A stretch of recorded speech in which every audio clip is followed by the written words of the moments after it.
Welcome back. This is the Father's Proxy, where we are Pro XY.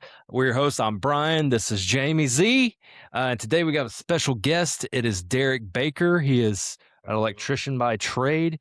He's going to be giving us his testimony today. Powerful Very, testimony. very powerful testimony. It's funny because I heard it and you weren't there, but this was at Miles' birthday, and I was like, dude, you need to hear his testimony. Like, it is good. And I have heard it at a separate time than you. So now this is the first time that we get to hear it together. So it's pretty awesome. A little recap of last episode. We talked about Nimrod and how he tried to build a tower and they messed up their language. And now that's why they do a bunch of babbling around there in the Babylonian. It was the first introduction to self-idolatry at its finest. And it just goes to show as humans, we're flawed. And without Jesus, we're lost. We're lost. That's it. That's as far as we go without Jesus. So with that, we're going to let Derek kick it off and start his testimony. Yeah, hey guys. Like I said, Derek Baker. Derek, are you, real quick, Derek, are you from Texas? You originally from Oklahoma? Where are you from? I'm originally from Oklahoma. Actually on the northern border, almost to Kansas. Born and raised there. Born in Stillwater. Raised in Polk City, Oklahoma. All my life. Yeah. A little hard to talk. Born and raised there. Went to church as a kid. Parents took us there and went through youth group, everything like that. But then had a little rough patch. Went down to Oklahoma City with it's called the IEC, International Electrical Cooperation. Basically, it's kind of like with the union, doing schooling and working on location. And we were doing a lot of work out in West Oklahoma, doing compressor stations for natural gas. Mhm. And we were working 4 10s and at least an 8. Sometimes the Saturdays work as well, but the specific weekend we were just working 48 hours. Got back home to my apartment, and I had been going back and forth to Ponca. It's only like an hour and a half from where I was living in Oklahoma City. But that weekend I just didn't. I was tired because I could do my laundry and stuff in my apartment. Decided to buy 30-pack of Bud Light limes, which don't ever drink those anymore. No. They used to be my favorite. They used to be mine too. And then that's not your father's root beer. It's alcoholic. Yeah. It's just like root beer, but they had a Mountain Dew one. They still might, but I've never had it ever since then. But I had a 12-pack of that as well. So 42 beers, quite a bit. And I'm a big guy, but I was pushing 360 pounds. Could I ask you, what were you feeling, or what kind of emotions were you going through at that time? It was like, what was triggering? Because I mean, that's a lot of alcohol. And no judgment. I want to. No, yeah, you're completely fine. We would drink too, and I'm pretty sure I was an alcoholic. Because even during the week, if we were working 10s, the company I was working for, they would put us up in a hotel room. We pay for everything except alcohol, and all the guys would be like, "Hey, yeah, let's let's get a 30-pack or for the week." And I was drinking quite a bit, and so it was just, I guess, routine. I went to Walmart, got all my groceries for the week because we were actually going to stay in Oklahoma City working. It was about noon, started doing laundry and started drinking. And just continuously. That's 42 beers. And I don't really remember most of it. Towards the end, I just kept drinking, and I had a Beretta 9mm, like an old school one, like the Army used to carry for, like the guards and stuff, with the safety on the side. And I back up a little bit. In Oklahoma City, I was actually off Meridian. Like, there's quite a few businesses around there, and there was some apartments set back off on it, and it's like not a stone's throw from the airport, so it's not the best area, but it wasn't the worst. Mhm. But yeah, and the Beretta was loaded. It was live. And so I was sitting there spinning it on my finger, and somehow the safety got off. And when I was spinning it, it went off. And the trajectory, I was sitting there spinning it on my right hand. When it went off, it hit my jaw, and I'm actually missing about an inch and a half, 2 inches of my jaw.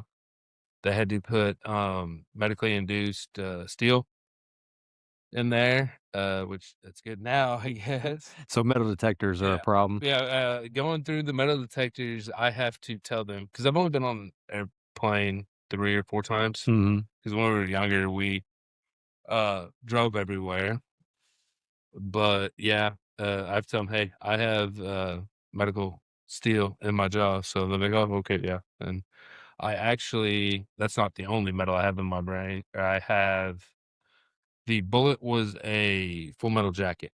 Mhm. And when it hit my jaw, the trajectory would have been fine if it like just skimmed me or something. But when it hit my jaw, it's actually shattered and there's pieces still in my brain.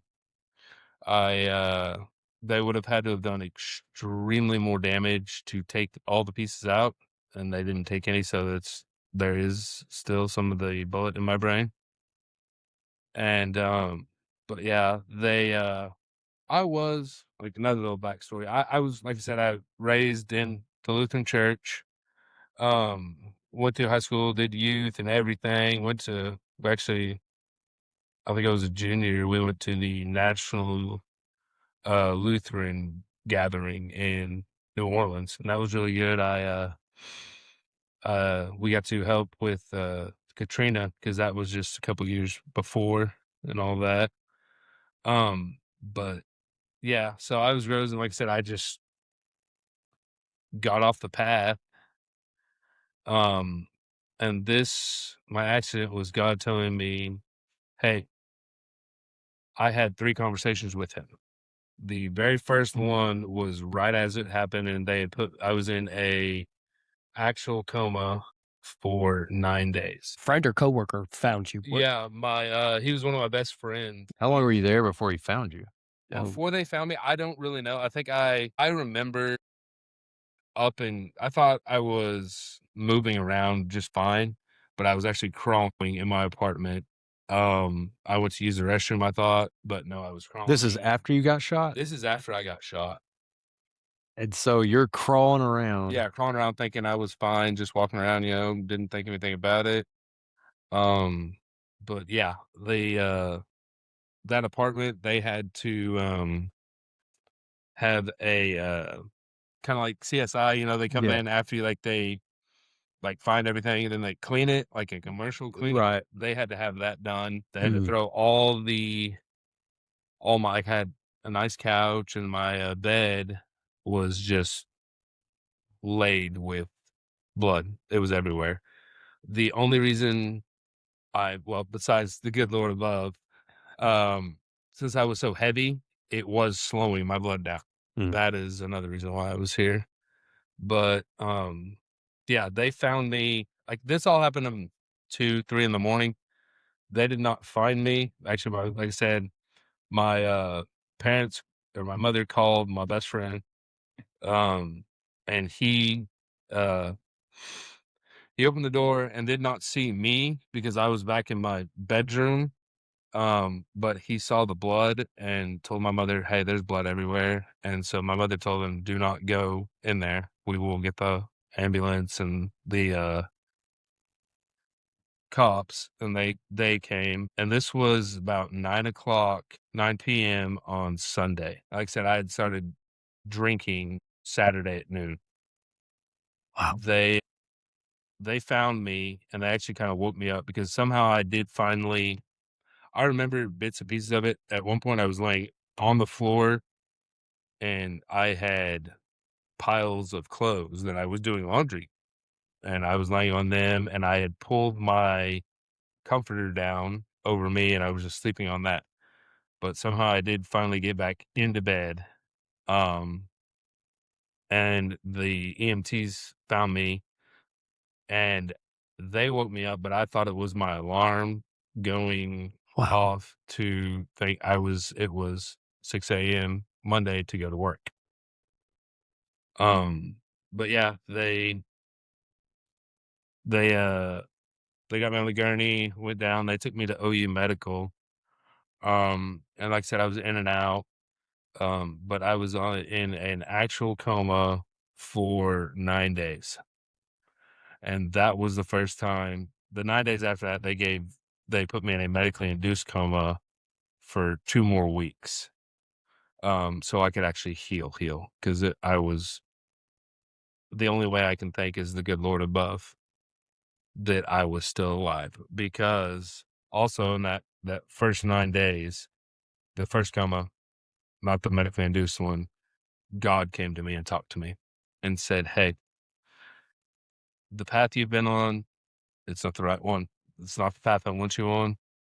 You are going to stay here and heal.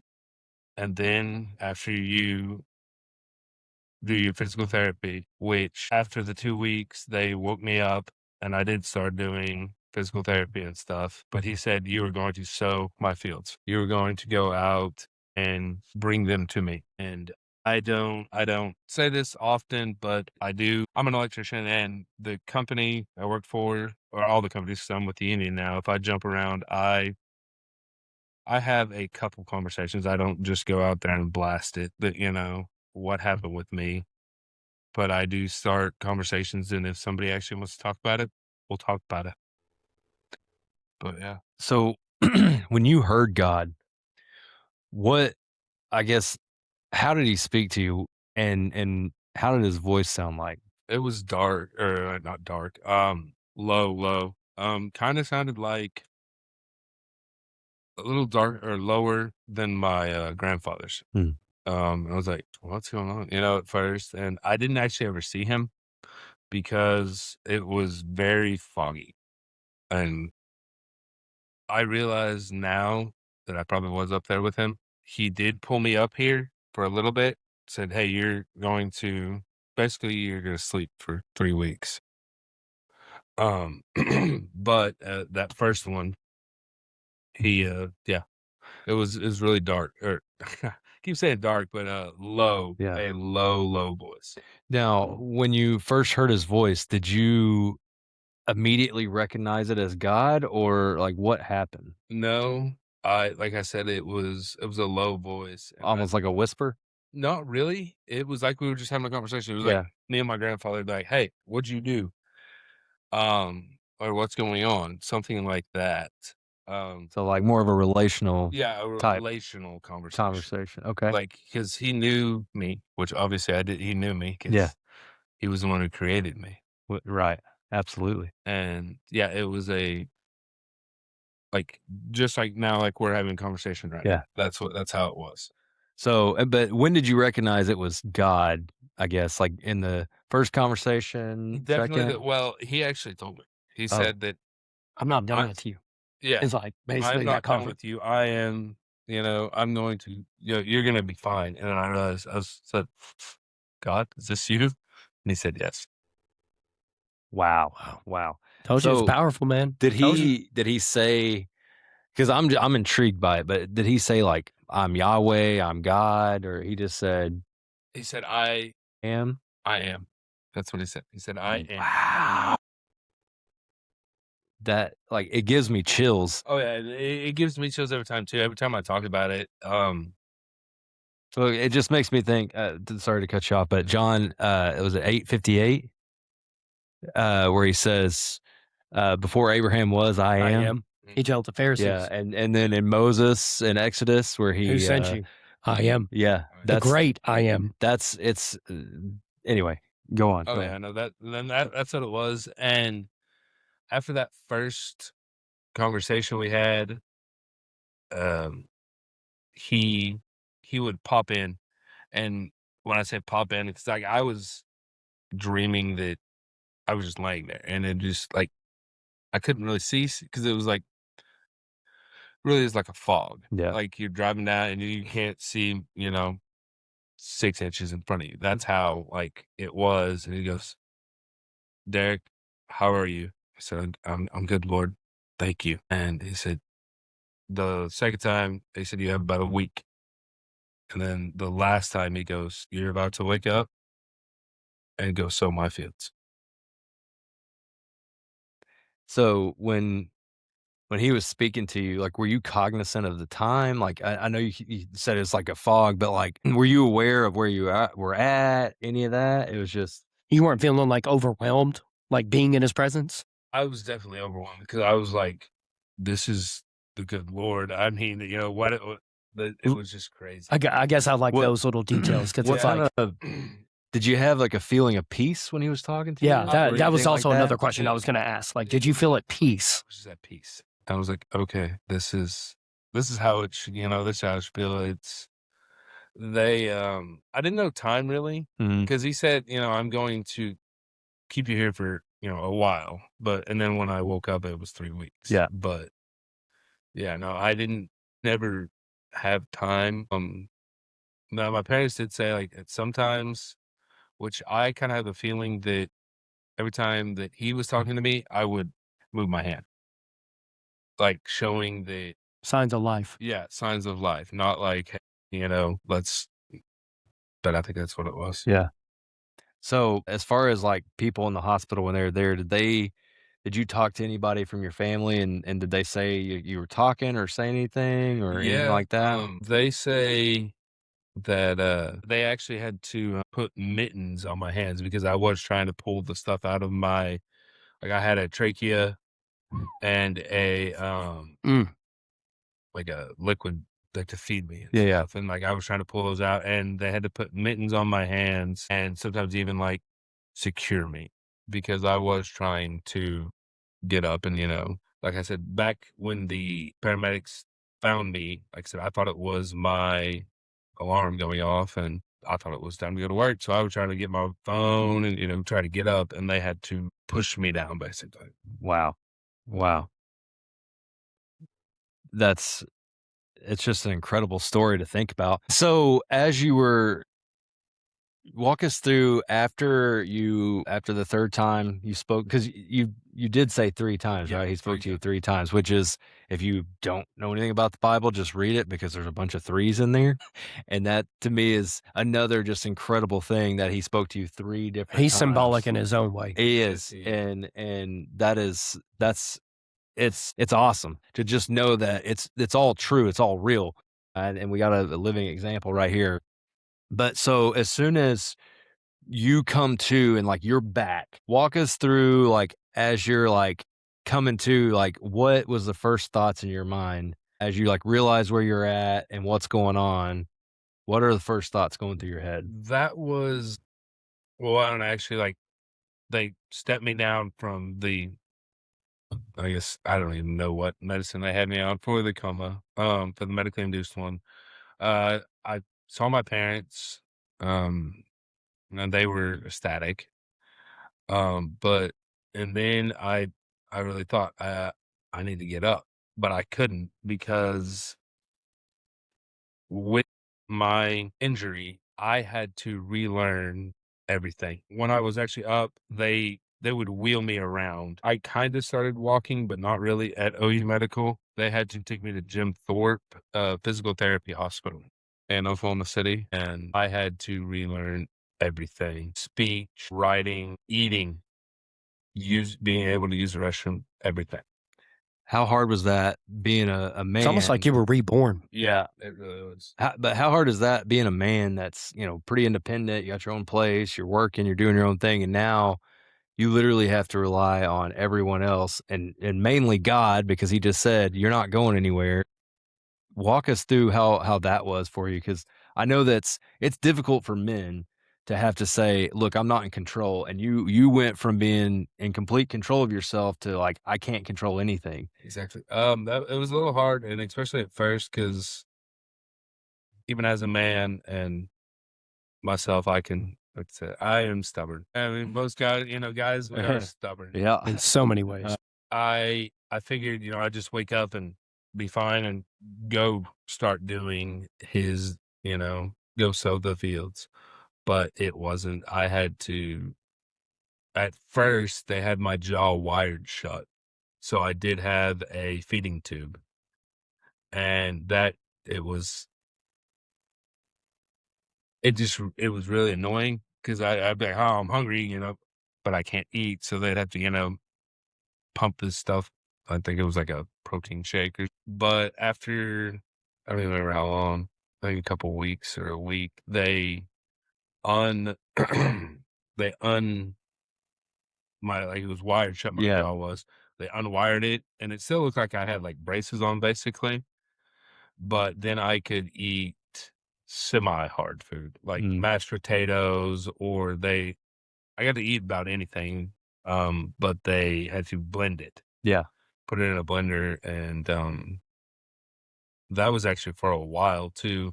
Even towards the end, it was all soft food, getting out of, um, the physical therapy hospital, or it was like hamburger, but it was really soft. I mean, stuff like Yeah. that. So how long were you in the physical therapy hospital? Like, is that the Jim Thorpe place? Yeah, the Jim Yeah. Thorpe, it was like 2.5 or 3 months. So all in all, you were in the hospital 3.5 months or more. Oh, yeah, at least 3.5 Yeah. So months. I got a question. How was your relationship with God when you were in your drinking phase compared to now? Now Were you even having conversations with him? I wouldn't have conversations. I would when I was drinking, I'd go up there. And like I said, I was raised Lutheran. We'd go to church, and like even at the middle school, we'd go to mass on Fridays. We would go to church, and on Sundays I'd go to youth on Wednesdays. But when I came out of that, I I believed in God. I mean, my confirmation verse is a tattoo. Wow. Here we Um, go. Because I went to Lutheran. I went yeah, to a Lutheran church, and I'm going to give my testimony tonight. And that was literally my confirmation was Psalm 23:1. I never understood it, but it was the Lord is my shepherd. I shall not want. I well, chose that because I didn't want him. I'm gonna show Jamie. This is Jamie, right? Yeah. I'm gonna show Jamie my tattoo as well, and it's kind of funny. So for those of you who can't see, it's Psalms 23:1, right? Or Yes, just Psalm 23. it is Psalms 23:1. You had to have a specific. God is good, bro. He is. He definitely is. You have to have a specific verse, but I love the 23rd Psalm because he leads me besides, quiet waters, and like I'm a kind of a country guy or redneck, whatever you want to call it, but I like being out in the country. Yeah. And it's stuff like that. But I did kind of know, and that is why picked that one. I mean, one of my best friends was oh, of course I'm put on the spot. But it's I can't remember. You're good. And that's pretty awesome that it's Psalms 23 and then Yeah. yours is Psalms 23. And then mine, like Jamie had asked me a few days ago, he had texted me and just out of the blue was like, "What are your favorite Bible verses?" And one of the ones that I said was Psalms 23, like Yeah. the whole thing. Speaking of which, we're actually gonna read it right quick for you guys. But I chose that because it's like I didn't want him. But now I realize the verse goes deeper. It's I don't want him. I need him. Yeah. And we all need it. And I read this verse every day. Every day I read the whole psalm. It's one of my favorites because it's very deep for not being as long as it is, but it's the Lord is my shepherd, I shall not want. That's verse 1. He makes me lie down in green pastures. He leads me beside still waters. So he's telling you to rest right there. That's his sign for saying, "Hey, I'm going to put you need to have the Sabbath and keep it holy." That's a whole nother thing, but we'll talk about that at some point. He leads me in he restores my soul. He leads me in paths of righteousness for his name's sake, because, he's righteous, and because without him we wouldn't be righteous. It says, "Even though I walk through the valley of the shadow of death," which you were there. Exactly, I was there. "I fear no evil, for you are with me. Your rod and your staff, they comfort me." That is telling you also about discipline and how you have to be with him, because even though this discipline and sowing and doing the things that God tells you and following him, he gives you comfort in all these things. And then the next verse 5 is one of my favorites. It says, you prepare a table before me in the presence of my enemies. Exactly.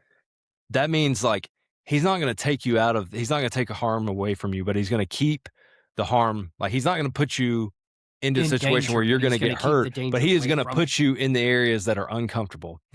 And you're not going to necessarily love it. And we just heard a sermon on this, but you're not going to necessarily be in your comfort zone. But he says, hey, I'm going with you. So it's kind of like David and Goliath, right? He sends David out to fight Goliath, but Goliath's already defeated because of God. And so was it comfortable to go fight a 9-foot guy? Probably not.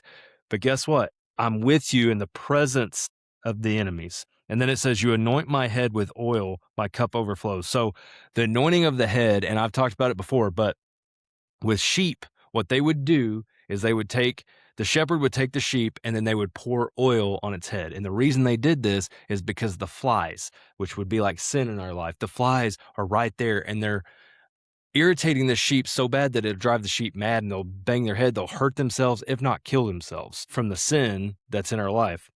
But when the oil, what it does is it keeps the flies away. So it doesn't mean that the flies disappear and they don't exist anymore. Nope, they still exist. But what that says is that Sounds like the oil is Jesus. it is, and he's going to keep that away from you. So it's the sin is still out there, but it's not going to be in front of you. You're not going to have to deal with it when you have Jesus, because Jesus is going to take care of that.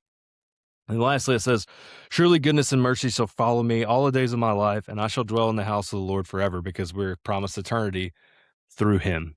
Exactly. And so it's just beautiful that both you guys brought that up. So that being said, Derek, after you got out of the hospital, what was it like? I mean, what were you doing? Okay, well, let me backtrack. How long did it take you to get back to where you were functioning normally, like eating, doing things on your own, where you didn't need somebody right there constantly with you? That was still about another year, 6 months at the least. When I got out of Jim Thorpe, I didn't have my driver's license, obviously. I had when we got back to Ponca, I had to have everybody drive me around. And eventually the next thing I did, I actually got my driver's license back. And but even after Jim Thorpe, I had to do physical therapy still for I think about 3 more months. So yeah, and all the whole time it was about probably 6 or 7 months.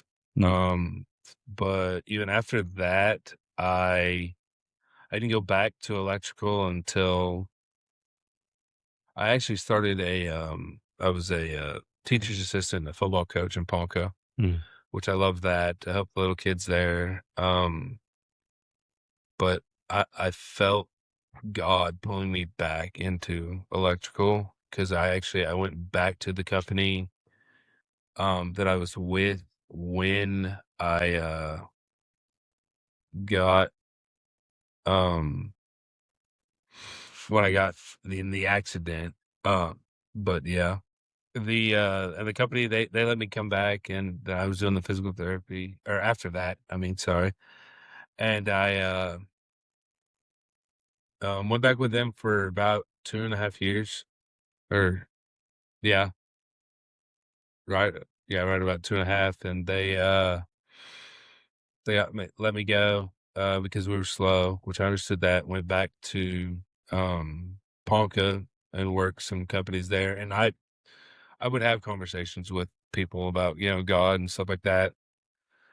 I'm not one of those, just jump right in your face and be like, hey, this is what you need to know about God. But if, we start the conversation and they actually do start talking about it, we can have as many conversations as you want.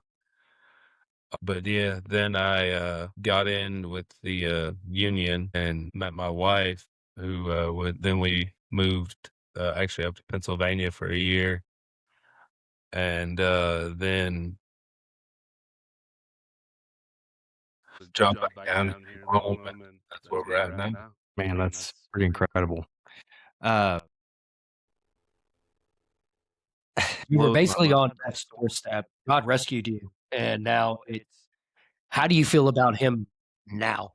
that you've had the conversation and he restored your life, and maybe it was challenging, but how do you feel about him now? Now that there's no drinking, there's no depression, there's no issues. Well, we're gonna have issues, but the things of the past. I love him even more every day. I thank him every day that I wake up and can go to work. Yeah, he might complain about work or something like that, but I thank him every day that I'm up and walking.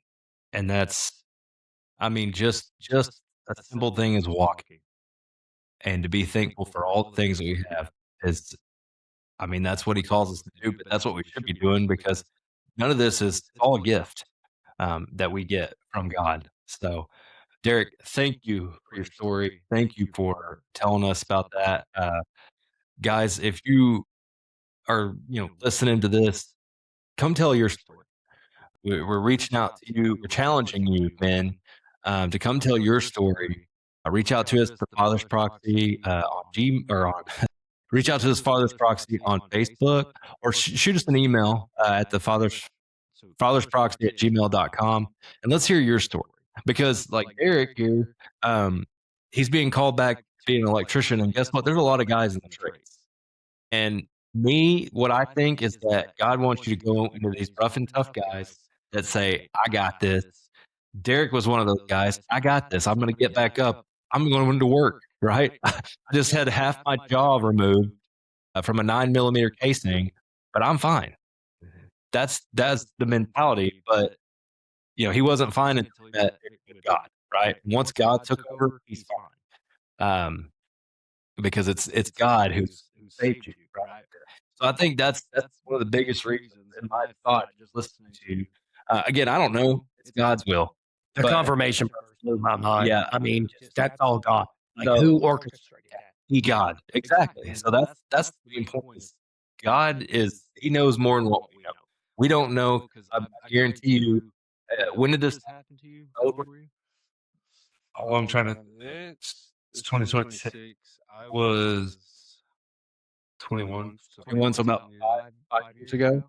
So you're talking about 5 years ago. I'm 32. Oh, 32. It's 2026. I thought you were saying it was about 15 years. 15 years ago. Okay, so this happened 15 years ago. And who would have thought? Would you have ever thought that you would have been shot in the face by yourself, and that you would make it through that, and that you would somehow be sharing your story like this before? I mean, when you were going to your Lutheran church, I mean, that's something that crossed your mind? No. That's exactly right. It would never cross my mind the stuff that's happened in my life or maybe, but that's how good God is. And he sees things that we don't ever see. So you got to thank him for every situation. It boils down to he loved us when we didn't even love ourselves. Like, we had no love in us, but we thought, oh, our way's right. It's like, no, he is the way, the truth, and the life. At 100%. John 14:6. Jesus is the way and the truth and the life. That's one of my other ones. I love it. Guys, thank you for listening. Come back next week. We're gonna be in. I think we're gonna be talking about Abram. It's gonna be our next one. So there's a lot going on with that. It may be multiple episodes to get through that one. So guys, come see us at the 7th Domain. It's a wonderful place. The Holy Spirit is still in this building 7 days a week. Come see us. We have services on Sunday. They start at 9 a.m. and we have an 11:15 a.m. So if you can't make the first one, make the second one. And if you can't make either one of those, we got it online for you. We live stream it at 7 NBC on YouTube. Check us out. You're going to love it. Listen to it. The Holy Spirit is talking to you. I promise you, this is the place to be. Come as you are, exactly how you are. It doesn't matter what's going on in your life. Show up. I promise you, God will do amazing things for you. Bring your kids to it. They're going to love it. It's a Wednesday night. Meal begins at 5:15. Awana starts at 5:45 and ends at 7:20 p.m. It's a great place for them. And then parents, I mean, there's stuff for you too. Youth, they got kids that are youth age. They got youth group. They've got a Romans class at night. They've got so many things from little bitty tiny baby to old decrepit. We can get it all and everybody's welcome. Last but not least, we have a conference. We're going to video conference. We're going to video host. It's going to be 1613's men's conference. It is July 17th, 18th, 2026. Speakers include Toby Martin, Brian Dawkins, Nick Freitas, and many more. It's going to be an awesome time. You guys can check it out. We'll have some sign up stuff on our website for 17. You'll just click on it and then sign up there and register once we have that up and available to you. Guys, again, thank you. This is Father's Proxy where we are. This is Father's Proxy where we are. Led by the Holy Spirit.